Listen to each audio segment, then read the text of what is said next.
Bago pa man magkaroon ng Facebook Marketplace, pati na rin ng Shopee at Lazada, ay may isa nang nangibabaw na e-commerce platform sa bansa. Natatandaan nyo pa ba mga kasangkay yung buy and sell website na sulit.com.ph? Parang kailan lang nang sumikat yung ad campaign nila na ang hindi na ginagamit, ibenta mo na naging inspirasyon pa nga ng mga nakakatawang meme. Pero ano nga ba ang nangyari sa Sulit? Yan ang pag-uusapan natin sa video na to mga kasangkay. Aalamin natin ang kwento ng tagumpay at pagkawala ng sulit.com.ph. Pero bago tayo magsimula ay iniimbitahan kitang mag-subscribe kung bago ka lang sa aking channel at mahilig ka sa mga ganitong content. Pakiclick na rin ang bell icon para lagi kang updated kapag nag-upload ako ng mga bago kong video.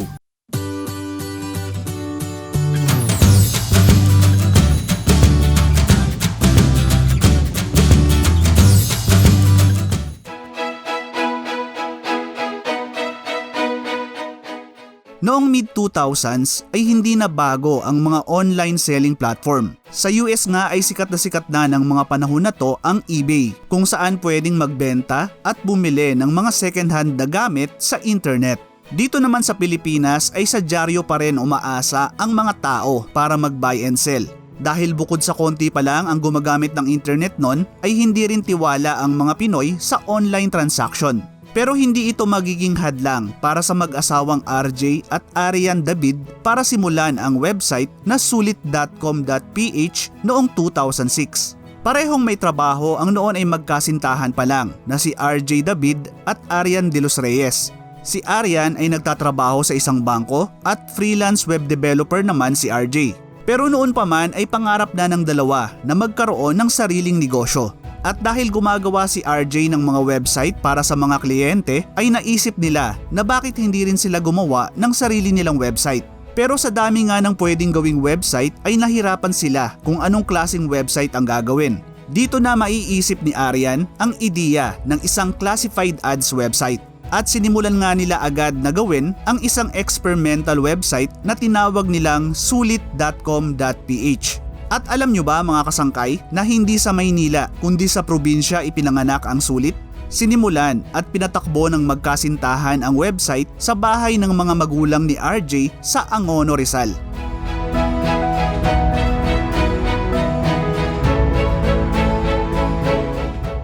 Sa loob ng ilang buwan ay pinagtulungang gawin nang noon ay magkasintahan pa lang ang naisip nilang ideya. Si RJ ang nag-code samantalang si Arian naman ang nag-design ng website. At dahil experiment lang naman ay hindi inisip ng dalawa na kakailanganin nila ng pera. Sa totoo niyan ay ginawa lang nila ang unang version ng Sulit sa isang laptop. At sa simula ay nagbayad lang sila ng 600 pesos para sa web hosting at 1,800 pesos para sa domain name o yung address ng kanilang website. Kaya kung iisipin ay nagsimula lang ang Sulit sa 2,400 pesos na puhunan.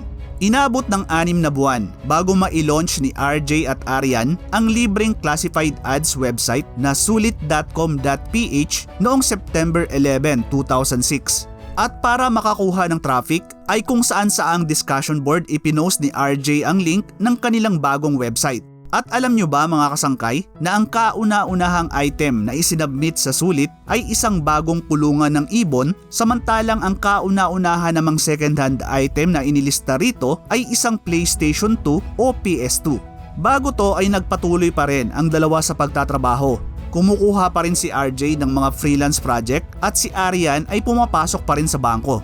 At dahil freelance ay mas natututukan ni RJ ang kanilang website samantalang si Arian naman ay sa gabi na nakakatulong pagkagaling sa trabaho. At nang tumatakbo na nga ang website ay wala pa ring nagbago sa kanilang setup. Alam nilang eksperimento lang to at maaaring hindi magtagumpay kaya hindi pinag-resign ni RJ si Arian sa trabaho para meron pa rin silang backup. Ang naging usapan nga nila nun ay kapag kumita na ang website ng 70,000 pesos kada buwan ay pwede nang mag-resign si Arian. At makalipas lang ang ilang buwan ay nagawa nang mag-resign ni Arian dahil pagdating ng August ng 2007 ay kumikita na ang Sulit ng 100,000 pesos kada buwan.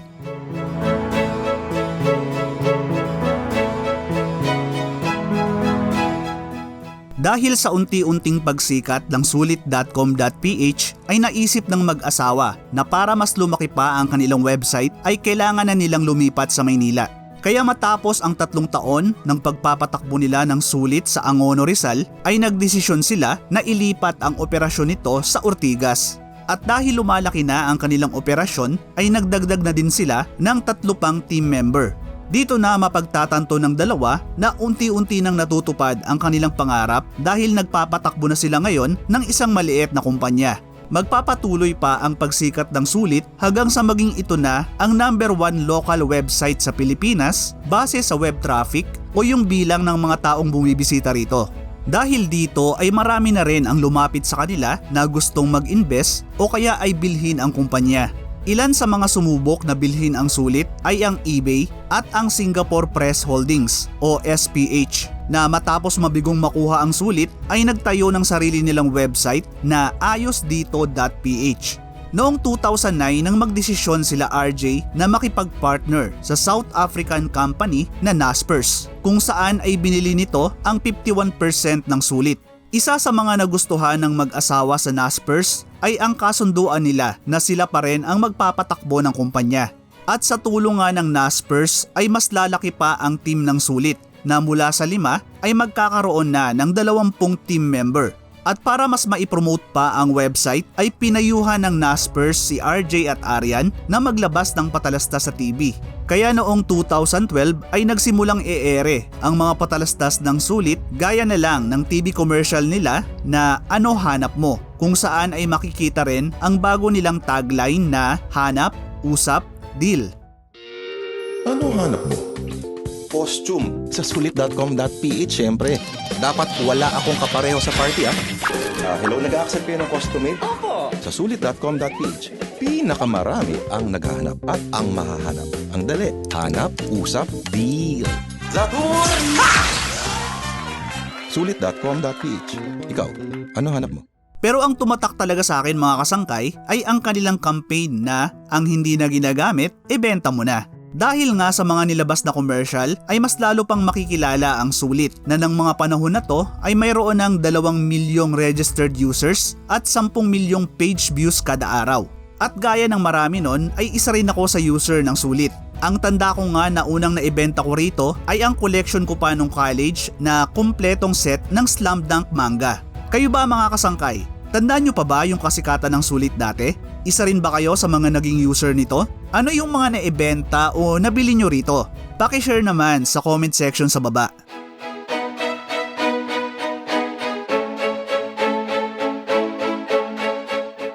Maliban sa ayos dito, ay magiging kakompetensya na rin ng Sulit ang noon ay sumisikat pa lang na Lazada.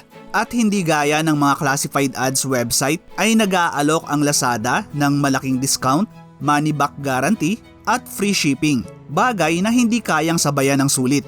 Pero sa kabila nito ay nagpatuloy pa rin ang tagumpay ng Sulit, lalo na nang ilabas na nila ang kanilang campaign na ibenta mo na. Pero isang pagbabago sa kumpanya ang hindi inaasahan ni RJ at Arian pati na rin ng team nila sa Sulit.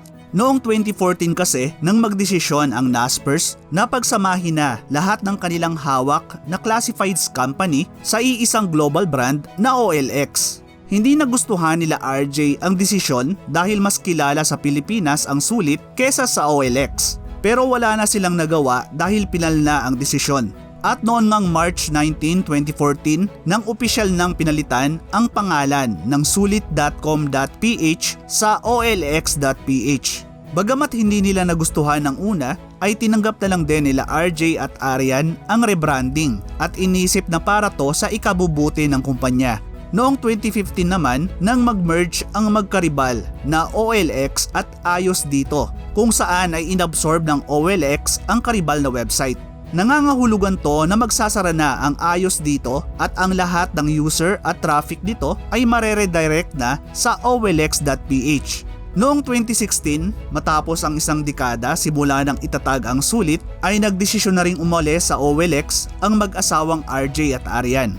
Ayon sa kanila ay naging matagumpay naman ang exit nila sa OLX bagamat wala akong nakuhang data kung magkano o ano ang ibinayad sa kanila. Noong 2018, kasama ang mga dating katrabaho sa OLX ay sinimulan nila ang Innovation Lab, isang innovation lab na nakabase sa Pilipinas. Magpapatuloy pa rin naman ang tagumpay ng OLX hanggang noong 2019 nang makipagsanib puwersa to sa Singapore-based online marketplace na Carousel.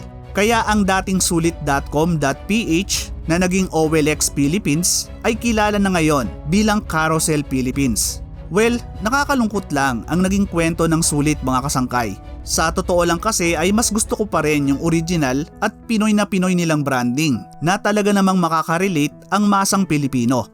At bagamat wala na ngayon ang pangalang sulit.com.ph ay mananatili pa rin ang kwento nito bilang isa sa naging pinakamatagumpay na startup at isa sa mga tumulong para mahubog ang e-commerce industry sa bansa.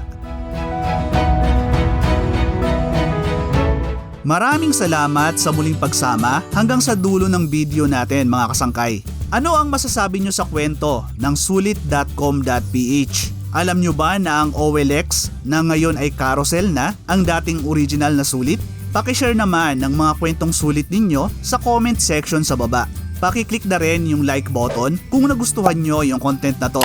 Hanggang sa susunod na video mga kasangkay. Thank you for watching.